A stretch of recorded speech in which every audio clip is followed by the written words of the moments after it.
God wants his righteous character to become our way of life. So when you see a people gather together, their lifestyle reveals the character of God. So just in case you don't have a book to read about God, when you see God's people, what they do reveal to you who God is. And so if you meet such people and they cannot do wickedness, you know that their God is not wicked. If you meet such people and they are not corrupt, you know that their God is not corrupt. When you meet such people and they are not malicious, you know that their God is not malicious. When you meet such people and they are kind, you know that their God is kind. So you become the epistle that men read about God. So his righteous character becomes your way of life. That's his desire. This is why I tell people most of the time, God is not out trying to start a religion. Religion is not God's initiative. God is not out trying to raise a people who gather together and their greatest ambition is to have a name for themselves and carry out a particular lifestyle that is not of God. God wants to give birth to children. God wants offsprings that reveal him, so that when you touch them, you don't touch a religion, you touch God. Paul said, be ye followers of me as I am the follower of Christ. 1 Corinthians 11 verse 1. John speaking, he said, as he is. He said, so are we, not in heaven, in this world. And so anything you see me doing, if God were to appear, that's what God would do. Because I have become a reflector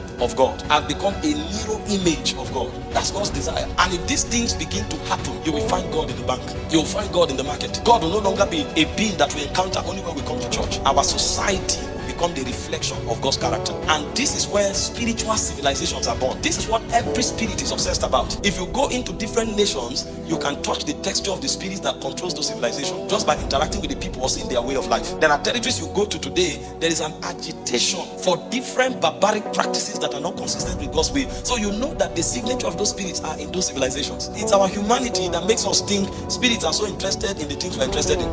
Houses, aeroplanes, dressing well. All of those things are not the desires of spirits. Spirits wants their character to become your culture, so that you live their way of life. It's actually colonization. Imagine I came from Africa, I'm speaking English. I have no business speaking English. I'm an Idoma man. I should be speaking a language that you'll be wondering what is he saying. But I was colonized, and so my language was substituted for the language of my colonial masters. And when I speak it, I feel good. That's the way I communicate. I studied chemistry and I studied it to PhD level on a language that is not my native language, because I've been colonized. So I can't do anything without English language. It now defines who I am. That's how God wants us to live, that he defines who we are. So when you get to your job, it's impossible to do anything outside of God. When you start up a relationship, it's impossible to do anything outside of God. I can meet a young lady today, although I want to hug her and start kissing her, but God insists that it must be done in marriage. So no matter what I feel, I have to tame my flesh until I get married, because that's what God desires. So God's thinking and God's way of life becomes what defines who I am. When we are able to achieve that, then we say God's government